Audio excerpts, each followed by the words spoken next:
Leigh Brown. This is crazy shit in real estate. And today we're in entrepreneur world. We're going to talk to Mike Abramowitz and we'll talk about getting your life back. So if that's one of your resolutions, frankly, that happens every single time you wake up in the morning, he's got some great stories and some great insights. I think you're going to enjoy this conversation. And I'll see you on the other side. I saw you, Mike. Then there we are. Hey, Leigh. All right. How are you? I'm doing great. Thanks for asking. How are you? Oh, I've got no complaints on this sunny day, which is our one warm day this week, and it goes back down again.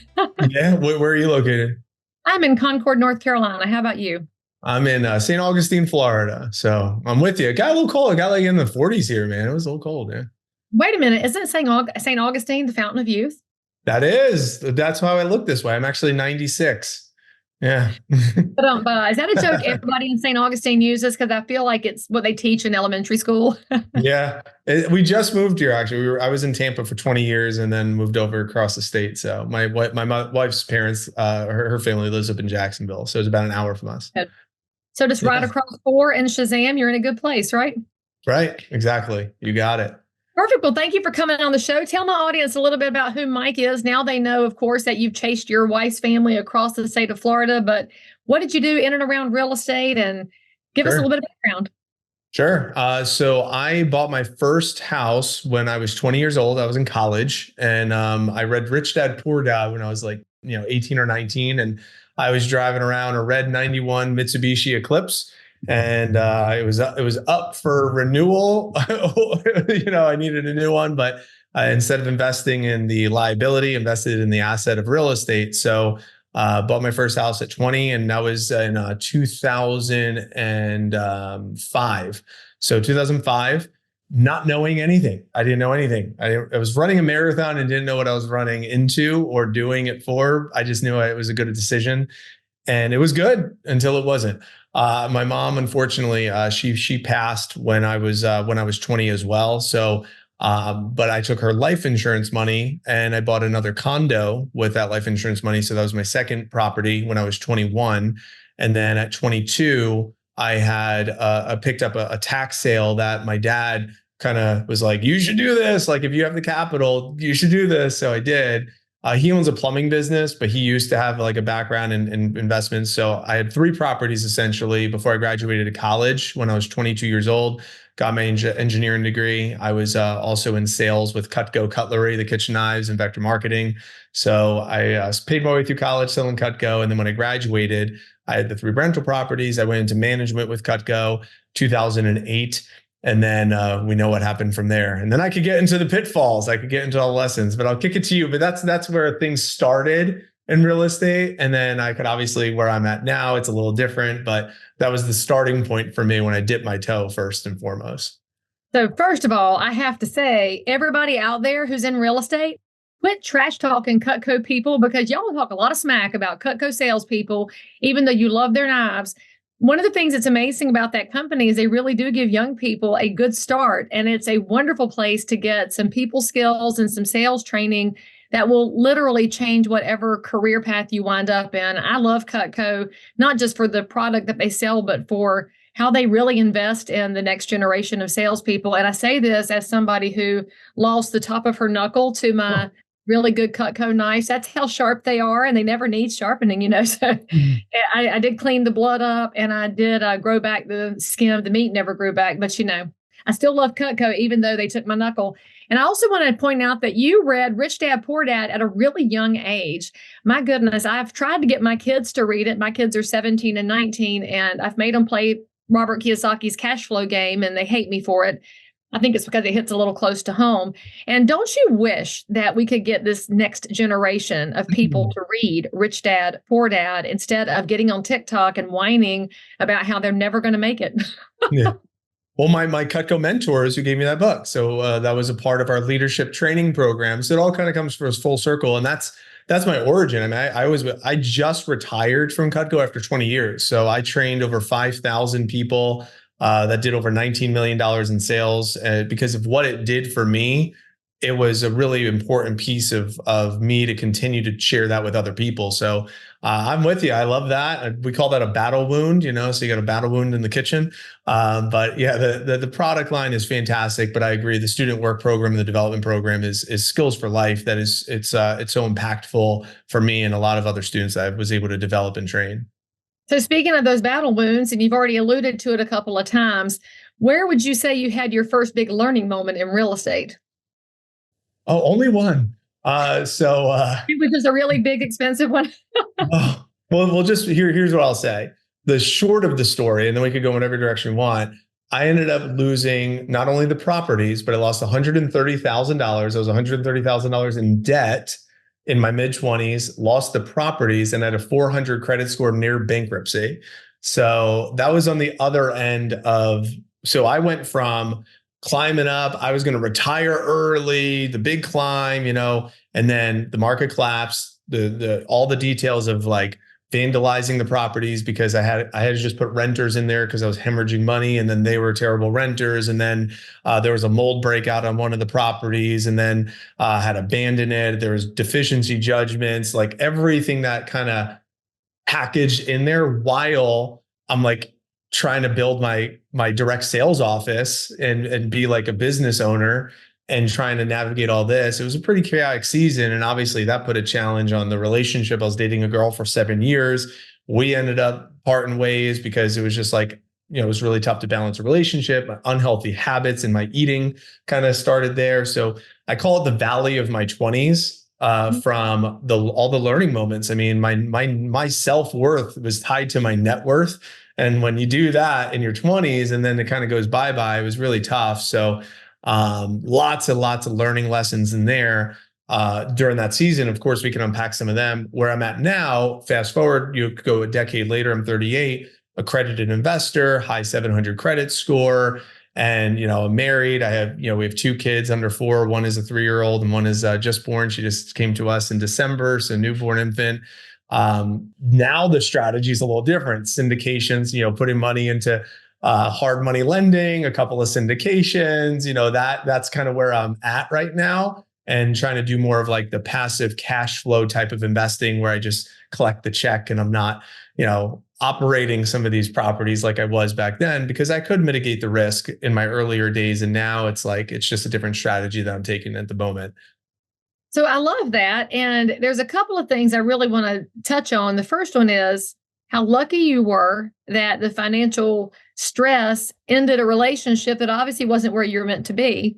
And sometimes we forget to look back at where we thought we were going and realize, if I'd gone in that path, wouldn't have these 2 beautiful kids and the wife you have now. So it all happened exactly on time and for the right reasons. And because yay, babies. And then I'm going to talk about this whole comeback story. I mean, I don't know that we hear enough comeback stories in today's world. And we have an entire generation now that, I mean, honestly, they do resort to TikTok. I was just watching a realtor in Orlando who had shown up on the Matt Walsh show. And I'm thinking, oh, this is not going to be good for our people. And he's on TikTok complaining about how his generation just doesn't have it as easy as his parents' generation. And it was complain, excuse. But you don't ever hear the missing part is, what if we do this? What if we do that? And the keep going mentality instead of somebody give me something. And what you're telling me is nobody gave you anything. You just had to figure out how to, bit by bit, put the pieces back together. And that's huge, because where you are now, I'm going to guess you're grateful for what happened in your 20s because you appreciate where you've landed. And I'm guessing you're probably more cognizant of all the financial pieces now than you were in the early days. Leigh, I'm going to share a story if that's okay. Okay. So it's interesting you say that. Yes. The short answer is yes, but I'm going to share a story because it's important. When I went circa 2012, I went to my first Tony Robbins seminar. And that's where I realized that all the stuff that I went through in my 20s was a mess. But he said, my mess is my message. So I walked across fire. I turned my mess into my message. I left that event. I spoke for 300 hours at the schools in Pinellas County, Florida, where I was living, crafting my message. So I was speaking to the schools, crafting my message, which turned into my first book. That book, Grab Tomorrow, Your Best Year Ever. It was my first book. It was my baby. I launched it. It was great. I also created a local charity on the back end of that where we were raising money. All the book sales went to feeding the homeless. We provided over 100,000 sandwiches to less fortunate in Tampa, PB&J for Tampa Bay. So we turned this mess into a message. But the challenge was, again, I'm running a business trying to make money. I'm also running these books and people, speaking and book signings and all these things. I still had no time for a relationship and health. So I hired a business coach. This is about 2016. So I hired a business coach to teach me how to systemize my business so I could have more time freedom. So the guy I hired, his name is Andrew Biggs. He helped scale a company in India from 6 million to 30 million with a staff of 1,400. And he came back to the States and started coaching entrepreneurs on how to scale their small businesses. I was his first client. So he showed me how to take my Cutco operation where I was constantly the bottleneck. I had 1,000 clients who bought Cutco from me. So I was answering my phone for them. I was recruiting students. So all the new students calling in for a job, I was answering my phone for them. And my pre-existing students that were selling Cutco were calling me for help on their sales appointments. So I was constantly this bottleneck. So he helped me implement these systems. So therefore it removed me as the cog in the machine. I hired offshore virtual assistants. I put in some technology and some different automations in the business. I did some things virtually that was unconventional. So this was like 2016, 17, 18. And then COVID hits in 2020. And it was like, boom, all systems go, implemented all these systems. We provided over 1,000 student jobs and we did over $2.5 million in sales in 2020. And my wife and I, at the time, she was pregnant with our son. We took an 18-day road trip, still doing $100,000, sales weeks and just like absolutely crushing it. But here's the piece of the story, Leigh, that I want to make sure everyone hears. December 31st, New Year's Eve, 2020, my son decided to come early. He wasn't due until April. We delivered him at 26 weeks, weighing 1 pound, 4 ounces. Okay. So he was this big. He was measuring 23 weeks. And we were in the hospital in the NICU with him for 8.5 months. So for 254 days. But because of all those systems that I put in my business, I was still able to create over $250,000 in revenue and 6 figures in profits while we were in the hospital with him. So when we got out of the hospital, he was fully vent dependent. He had his trach. And I said to my business partner, or to my now business partner, he was my business coach. I said, could we partner up and teach other business owners on how to do this, how to create a systemized business so they could remove themselves in case something like this happens. So that was the birthplace of what I do now, is to help business owners systemize their business so they could get time freedom to spend time on what matters most. So we created an agency model with AI-informed virtual assistants. We have a coaching platform, but that was the birthplace. So from what you said, the struggle of what happened created hundreds of other business owners to be able to get time freedom from their business so they don't have to be the bottleneck like I was. My son is doing great now. He's off the vent after 2 years. He just got his trach sewn up. He's thriving. He just turned 3. He's doing great. And he's like a miracle baby. And I share this because my wife had to leave her corporate job. I had to find a way to replace her income. And from all of these circumstances and everything that came my way, I was able to, again, take my mess, turn it into a message, turn it into a gift and a superpower that I did not know existed within me. So yes, to your point, I am like the epitome of what it means to be a comeback story and just continue to be resourceful. And you can too. This story is not about me. It's like, it's possible, it's possible to do it. You just got to surround yourself around the right people. And Tony was a big catalyst for me. My business coach was a catalyst for me. So yeah, I know it's story time with Mike. It's a little long of a story, but it kind of captures what you said, which is what happens to us often happens for us if we just give a little bit of time to see that. Is there a class that you took on the Yes. that's been good for you? I want to hear all about it. Yes. Okay. So I am in the progress of taking your How to Dominate During a Recession class. And oh my gosh, it's just absolutely the best. It's really helpful to understand and to know what it was like during the other recession, and to how to proceed. But also at the same time, in the back of your mind, remembering that every recession is not the same. So you have to be prepared, but you have to be flexible. So understanding, educating during this downtime in our market, educate, getting on top of that, and being prepared. So, take as many classes as you can, get involved with your association. Just really, diving in has been, I'm so excited to get it completed. But it's a great class.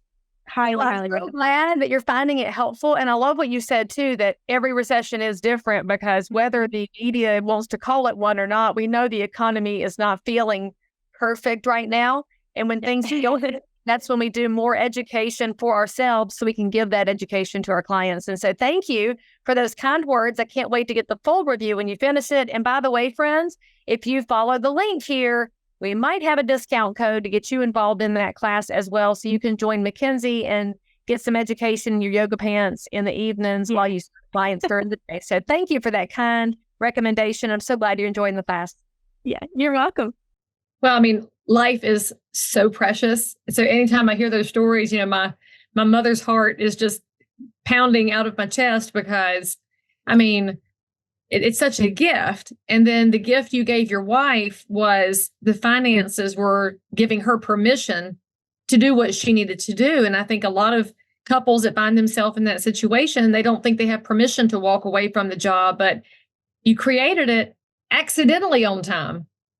But you're offering an opportunity for other people to set it up on purpose on time, because you do not know when you're going to be faced with that. And it could be so many different scenarios, especially for my generation being medium aged. We're the sandwich generation. We have kids that are high school and college and parents that are aging. And so you're trying to manage two different people who need to have you around.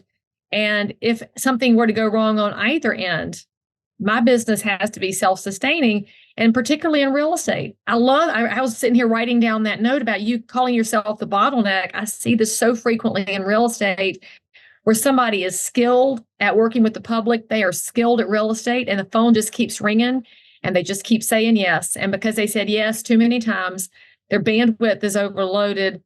Service level starts to slow down. They start losing business. And in the meantime, if they'd had some kind of system or some kind of help in place, they could have sustained it or even grown it in case something happens. But even if nothing ever big happens, you could live a more fulfilling and productive life if you're just not carrying around that burden. I think your story is just, well, first of all, it's a reminder that even at 26 weeks old, we have this modern medicine to keep babies alive. Yeah. So amazing. And we call that time rich, by the way. That's what we call it in our company, just being time rich. Yeah. So. And you're family rich too. So you can be time and family rich. Right. All right. So when you meet with an entrepreneur and you find out that they are their own bottleneck and they're probably doing pretty well financially, but they're completely strung out, where do you start them on the journey? Because as we know, a successful entrepreneur is often a control freak. Yep. Who is afraid to let anybody else touch the bottleneck, because the bottleneck is only created because I personally am no one could do it as good as me. Yeah, exactly. I'm magical. Nobody else is it's hilarious. And so how do you get them started? Because I find, when I'm coaching agents, I find that to be the hardest thing. They know they need it, but knowing they need it is a different thing from addressing it. Yeah. It's a great question. I'm glad you asked it. We have my methodology that I've created. There are 6 keys to becoming time rich. So that's where I start. But the first one is boundaries. So number 1 is boundaries. They got to make sure that what are you willing to tolerate, to allow? What is a priority to you? Someone that says family is my priority, but they're constantly reacting to their phone or they're distracted by social media. So it's like, creating the boundaries is important. That's number 1. Then number 2, what are the communication guidelines that honor those boundaries for all the different relationships in your life, which is your clients, your prospects, your family, your loved ones? What are the communication guidelines? If someone, for text, for calls, for Zoom meetings, for email, like what are the rules for each of those different people in your life? And then from there, it's like, cool, let's talk about systems.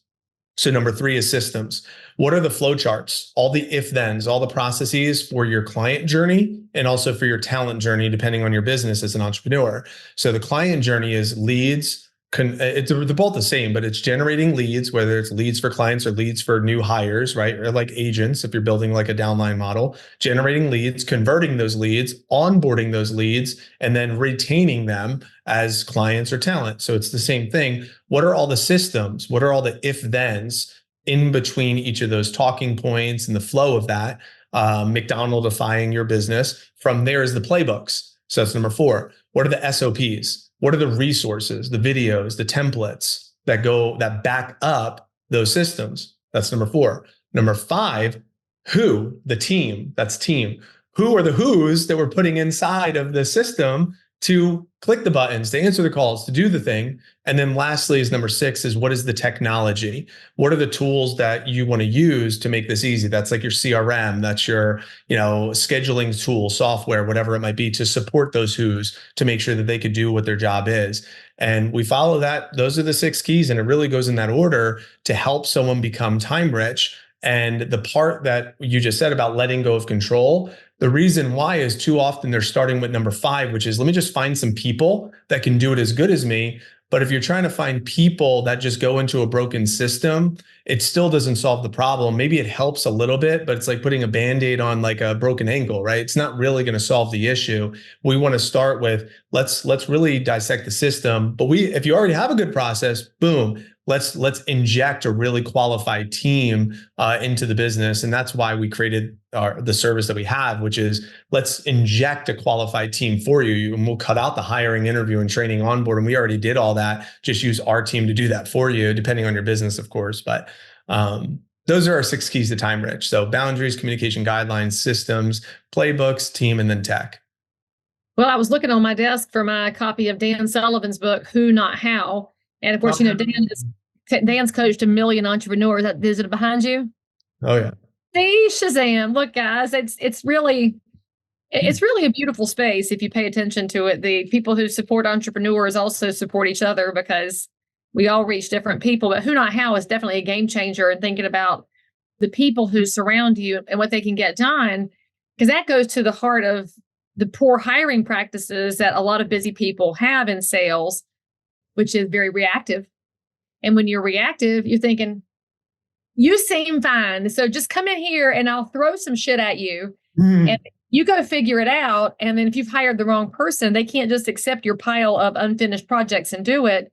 But if you're thoughtful about it and plan before you need them, it's a wild scalability change. I love that. So I want to know something about Mike. Mike, tell us what is one of your boundaries when you're talking about boundaries in life. And I also wrote down the rules of engagement as a wonderful thing to think about, because often we tell people we're available for certain hours, but we don't tell them it's different by channel, because it is. I would much rather reply to a text late at night than get on the phone with somebody late at night. So I love that rules of engagement piece. But I want to know a Mike boundary. What is at the top of your list for y'all can't have this? Sure. So very, very simple. Leigh, the 9 to 4 Monday, or 9 to 4 Tuesday, Wednesday, Thursday, and 9 to 2 on Friday. So that's like my boundaries of where if somebody wants to get on my schedule, I have about 25 different Calendly links, depending on what type of conversation somebody wants to have with me. So if it's a personal connection, like a friend, it's a catch-up call. If it's someone that wants to learn about our services for VAs, for virtual assistants, it's a 90-day delegation plan. If someone wants to hop on our podcast, then it's the podcast. So each of them I have about 25 different links, and one of my virtual assistants understands the if-thens. If someone wants to get on my schedule, use this link. Very simple process. That's for inside my business working hours. Monday is personal day. That's where I could do whatever I need to do to work on my business, on my life, whatever I want to do. Saturdays are my wife's personal day. So I take the kids. I'll take them to the, before our newborn. Newborn is kind of like making things a little unique right now. But for with James, when he got out of the hospital, I'll take him. We'll go farmer's market, the zoo here in St. Augustine, the Gator Farm, whatever. And yeah, that way she has a little bit of a personal time. So she has a personal day Saturday. I get a personal day Monday. Sunday's family day, and evenings are with the family after I'm done with calls. So mornings are for me. So mornings are listen to podcasts, read, journal, reflect, meditate, breath work, whatever it might be, for me to kind of get ready and prepared for working in my business during those days. So that is the boundaries. So now that I clearly define the boundaries, everything else falls into what are my non-negotiables. Because what happens, Leigh, I create those boundaries and then someone tries to get my attention on a Monday. Monday's personal day. So what message am I sending to a staff member, a prospect, a client, a family member, anybody, whoever's trying to get my attention on Monday? I say that's personal day, but I actually take the call or I actually talk to them or respond to them or I'm in my email or doing work.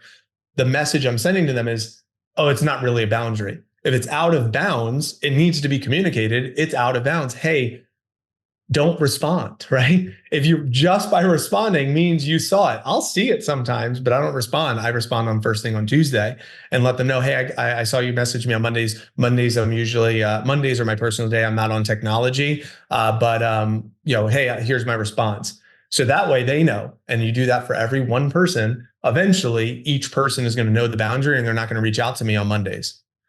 Okay, so I know the excuse that my listeners are giving you right now, because I can read you people's minds. I know what you're thinking. They're all thinking, sounds great for you, Mike, but I'm in real estate.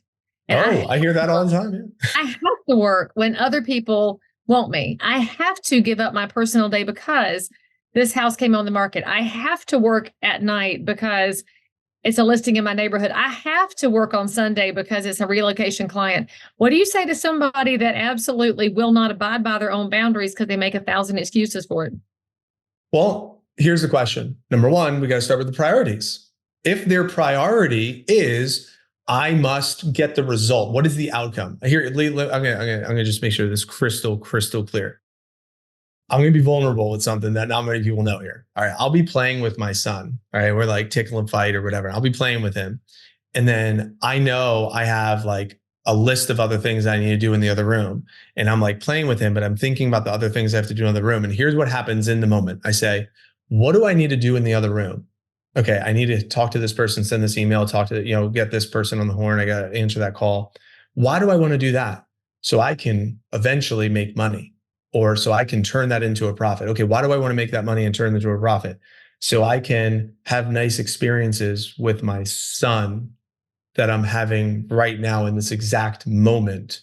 So what's to say future Mike, when Mike has all the time freedom and money freedom, that I'm not going to come up with more excuses in the future as to why I can't enjoy the exact moment that I'm in right now that I'm with my son. So instead, in that moment, I'm like, let me be here right now, present. And then when I go back, I'm going to be present. If I don't answer that one call in that moment, I'm willing to lose what's on the other end of it if I'm stuck in this moment right now, because that's the hierarchy of my priorities. And I've already negotiated that with myself. If someone is willing to be in reaction mode, all I say is just reevaluate the priorities. And at some point in time, you'll realize the consequences that you deem might be negative will end up turning into positive consequences eventually. But we got to get out of scarcity. Losing that deal or losing that one thing to open up what really matters most to you is probably going to give you more fulfillment and more, more passion to what you're doing, more energy to what you're doing. But I can't make that decision for you. That's the decision I made for myself. And I lost some business. There's no doubt I lost business because of the boundaries. But then the people that I attracted into my life because of those boundaries and because of the energetic I can bring when I'm present, I would say I probably 10x'd. I think I 10x'd if I look at the numbers, right? So we got to get out of the scarcity play and just really think differently and build our businesses based on that. If you're nervous about someone answering the call because you're not there, and then stop giving your personal cell phone number out, start giving a cloud phone number out and having a virtual assistant answer the phone for you. It's one of our clients has 320 hours of coverage around the clock. So anybody that calls any of his numbers, there's always somebody that answers the phone. And that way it's not his personal line that they're calling. Use a cloud number. So that way you could still provide great service, but you're not the bottleneck. Again, I'm saying you. This is all the stuff that I did in my former business because there had to be a way out. And that's what my business coach coached me to do. That's my very long answer again, Leigh, but I like to be very detailed with my responses. Well, I can tell you, as a mom of kids that are way older than yours, and as somebody who said yes to way too much in the way of service to the real estate community and to my trade association, service that has been, I've been treated really poorly by my trade association. And if I could go back in time, I would say no. I would say you people can have this trade association and do with it what you will. I need to be with my kids because I've spent a lot of time with my kids, but I cannot go back in time and grab those moments. I can always do stuff for organized real estate. I could always volunteer for this stuff. And when you look back in your life, you should always look back and say, I probably could have made some better choices because that's where your growth comes from. But this mom says, good job, Dad. And I tell a lot of people this when I'm coaching them, you give up your church life for real estate. I have all these people, I see them working deals. They don't go to church and they have these excuses. Well, one day it's not going to be on your tombstone that you sold an extra house, that nobody's going to care because they can absolutely replace you. And that's okay, because sometimes you should be replaced. And sometimes you should say, I want to be in the one place where I can't be replaced. You can't be replaced in those moments with your kids because you're the only daddy they got. You can't be replaced in those moments with your wife because you're the only husband she's got. But when you look at all those client relationships, absolutely you can scale yourself. And I think if all of us would look at that a little bit more thoughtfully, objectively, and then take it personally, we can grow a lot. I love it. I love it, Mike. I love that honesty there. All right. Obviously, my episodes are pretty short here on the show. I'm sitting here writing notes as you talk because you are full of information and knowledge. Give them one, let's see. My audience would need one best book to read, or they don't read books. Give them a TED Talk. Where should they start this journey? Or maybe what's your best book? I see a whole bunch of them behind you, and I'm going to guess, are you The Road Less Stupid and Buy Back Your Time? Dan's book is Buy Back Your Time. Where's Buy your Back book? Your Time. Those books out there. Buy Back Your Time. That's the book I would recommend. If there was one book that I think every single entrepreneur needs to read, it's going to be Buy Back Your Time by Dan Martell. One, without a doubt, no questions asked. Why? It's because he has the playbook. I've been following the playbook before he had the book. But then when I found the book, I'm like, this is everything I was doing, but he contextualizes it so much better than I did. So his camcorder method, the 10-80-10 principle, I do 10%, delegate 80%, and I do the next 10%. 80% done by somebody else is 100% awesome. Offloading in order, the replacement ladder, admin, marketing, fulfillment, sales, and then leadership. I mean, it is for sure. Dan Martell, love him. And then obviously we're totally in the same space and all this. And stuff. then Dan Sullivan, anything Dan Sullivan. I have a Gap in the Gain, Who Not How. I just finished 10X is greater than 2X. All Dan Sullivan's work is fantastic too. So yeah, we're all in the same thing. We're doing this together. And if there's a way for me to support and serve, I would, right now I'm doing free 90-day delegation plans, betterthanrich.com/free/90-day plan. I will hop on with anybody that if they want to strategize and figure out their stuff. I'm doing them right now for free just to figure out how I can help this audience, as I just retired from Cutco, like I said, and this is what I'm doing. I just want to help this audience as much as possible. betterthanrich.com/90-day plan, 90-day plan. And I would love to jam. Well, there you go, people. Free stuff. And probably some hard truths that you need. And Mike, thank you so much for coming on the show. We'll have all of the contact information and all the links in the show notes for this episode. For those of y'all that were not paying attention or weren't writing anything down because you're driving, don't worry about it. We got you, boo. It'll all be in there. And I really appreciate the vulnerability. And I really love that you're really going to help people get things better. And that should always be our goal when we're in business or at home. Just get it a little bit better. And I appreciate you being on the show and sharing that, Mike. My pleasure. Thanks so much for having me, Leigh. All right, guys, say something nice about Mike down in the comments and give him a high five and a prayer for his kids to have continued health and growth, and pray for the wife too, because until they're all potty trained, it's not exactly fun. Make sure you hit the bell and subscribe, and we'll see you next time. So if you found value in this episode, please like and subscribe to this channel, turn on the bell, and catch another amazing episode by clicking above. Crazy Shit in Real Estate is also available on all of your normal podcast apps.